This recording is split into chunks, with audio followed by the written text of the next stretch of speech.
ರಾಜ್ಯಪಾಲರ ವಿರುದ್ಧವಾಗಿ ಐವನ್ ಡಿಸೋಜ ಹೇಳಿಕೆಯನ್ನು ನೀಡಿದರು. ಇದು ಆಕ್ರೋಶಕ್ಕೆ ಕಾರಣವಾಗಿತ್ತು. ಸದ್ಯಕ್ಕೆ ಬಿಜೆಪಿ ಇವತ್ತು ರಾಜ್ಯಾದ್ಯಂತ ಪ್ರತಿಭಟನೆಗೆ ಕರೆ ಕೊಟ್ಟಿದೆ. ಇದರ ಬೆನ್ನಲ್ಲೇ ನೆನೆ ರಾತ್ರಿ ಐವನ್ ಡಿಸೋಜ ಮನೆಗೆ ಈಗ ಕಲ್ಲು ತೂರಾಟ ನಡೆದಿರುವಂಥದ್ದು. ಸದ್ಯಕ್ಕೆ ಐವನ್ ಡಿಸೋಜ ಅವರ ಮನೆಗೆ ಈಗ ಪೊಲೀಸ್ ಬಿಗಿ ಭದ್ರತೆಯನ್ನು ನೀಡಲಾಗಿರುವಂಥದ್ದು ನೋಡ್ಬೋದಾಗಿದೆ. ಐವನ್ ಡಿಸೋಜ ಅವರ ಮನೆ ಏನು ಮಂಗಳೂರಿನ ವೆಲೆನ್ಷಿಯಾದಲ್ಲಿರುವಂತಹ ಐವನ್ ಡಿಸೋಜ MLC ಅವರ ಮನೆ ಇದಾಗಿರುವಂಥದ್ದು. ಸದ್ಯಕ್ಕೆ ಇಲ್ಲಿ ಈಗ ಏನು ಈ ಒಂದು ಘಟನೆ ಹಿನ್ನೆಲೆಯಲ್ಲಿ ಪೊಲೀಸ್ ಭದ್ರತೆಯನ್ನು ಹಾಕಿರುವಂಥದ್ದು. ಒಂದು ಪೊಲೀಸ್ ವಾಹನವನ್ನು ಇಲ್ಲೇ ಅಂದರೆ ಇಲ್ಲೇ ನಿಯೋಜಿಸಲಾಗಿದೆ. ಪೊಲೀಸರು ಒಂದು ವಾಹನದಲ್ಲಿ ಇಲ್ಲಿಗೆ ಬಂದು ಸೆಕ್ಯೂರಿಟಿಯನ್ನು ಕೊಡ್ತಾ ಇರುವಂಥದ್ದು. ಒಂದು ಕಡೆ ಪೊಲೀಸರು ಸೆಕ್ಯೂರಿಟಿಯನ್ನು ನೀಡಲಿಕ್ಕೆ ಬಂದಿದ್ದರೆ, ಇನ್ನೊಂದು ಕಡೆ ಪಾಂಡೇಶ್ವರ ಪೊಲೀಸರು ಪ್ರಕರಣವನ್ನು ದಾಖಲಿಸ್ಕೊಂಡು ಇಲ್ಲಿನ CC ಕ್ಯಾಮ್ರಾಗಳನ್ನು ಫುಟೇಜನ್ನು ತೆಗೆದುಕೊಂಡು ತನಿಖೆಯನ್ನು ಶುರು ಮಾಡಿರುವಂಥದ್ದು. ಸದ್ಯಕ್ಕೆ 4 ರಿಂದ 5 ಜನರು ಬಂದು ಇಲ್ಲಿ ದುಷ್ಕರ್ಮಿಗಳು ಬಂದು ಕಲ್ಲು ತೂರಾಟ ನಡೆಸಿದ್ದಾರೆ ಅಂತ ಹೇಳಲಾಗ್ತಾ ಇದೆ. ಸೊ ಅದರಿಂದ ಈ ಪೊಲೀಸ್ ಭದ್ರತೆಯನ್ನು ಕೂಡ ಅಲ್ಲಿ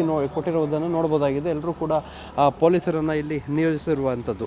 ಅಂದರೆ ಒಂದು ಕಡೆ ಈಗ ಪೊಲೀಸ್ ತನಿಖೆ ಕೂಡ ನಡೀತಾ ಇರುವಂಥದ್ದು. ಅಂದರೆ ಏನು ಕಲ್ಲು ತೂರಾಟ ಮಾಡಲಿಕ್ಕೆ ಬಂದಂಥವರು ಬೈಕ್ನಲ್ಲಿ ಬಂದಿದ್ದರು, ಮತ್ತು ಇಬ್ಬರು ನೆಟ್ಕೊಂಡು ಬಂದಿದ್ರು, ಇಬ್ಬರು ಬೈಕಲ್ಲಿ ಬಂದಿದ್ರು ಅಂತ ಹೇಳಿ ಏನು ಸ್ಥಳೀಯರು ಮಾಹಿತಿಯನ್ನು ನೀಡಿರುವಂಥದ್ದು. ಮತ್ತು ಏನು CC ಕ್ಯಾಮ್ರಾದಲ್ಲೂ ಕೂಡ ಅದು ದಾಖಲಾಗಿದೆ. ಅದನ್ನು ವಶಪಡಿಸ್ಕೊಂಡು ಪೊಲೀಸರು ಈಗ ತನಿಖೆಯನ್ನು ಮಾಡ್ತಾ ಇದ್ದಾರೆ. ಒಂದು ಕಡೆ ಅವರ ಪತ್ನಿ, ಈಗ ಸದ್ಯಕ್ಕೆ ಐವನ್ ಡಿಸೋಜ ಬೆಂಗಳೂರಿನಲ್ಲಿದ್ದಾರೆ, ಅವರ ಪತ್ನಿ ಕವಿತಾ ಡಿಸೋಜ ಅವರು ನಿನ್ನೆ ರಾತ್ರಿ ಕಾರ್ನಿಂದ ಮನೆಗೆ ಬಂದಂಥ ಸಂದರ್ಭದಲ್ಲಿ ಮನೆ ಒಳಗೆ ಹೋಗಿ 5 ನಿಮಿಷದಲ್ಲಿ ಈ ಒಂದು ಘಟನೆ ನಡೀತು ಅಂತ ಹೇಳಿ ಈಗ ಪೊಲೀಸರಿಗೆ ಅವರು ಮಾಹಿತಿಯನ್ನು ನೀಡಿರುವಂಥದ್ದು. ಸದ್ಯಕ್ಕೆ ಐವನ್ ಡಿಸೋಜ ಮನೆ ಮುಂದೆ ಪೊಲೀಸರ ಭದ್ರತೆ ಇರುವಂಥದ್ದು, ಮತ್ತು ಅವರ ಬೆಂಬಲಿಗರು ಅವರ ಮನೆಗೆ ಆಗಮಿಸಿ ಅವ್ರನ್ನ ಮಾತಾಡ್ಸ್ಕೊಂಡು ಹೋಗೋ ಕೆಲಸವನ್ನು ಮಾಡ್ತಾ ಇದ್ದಾರೆ.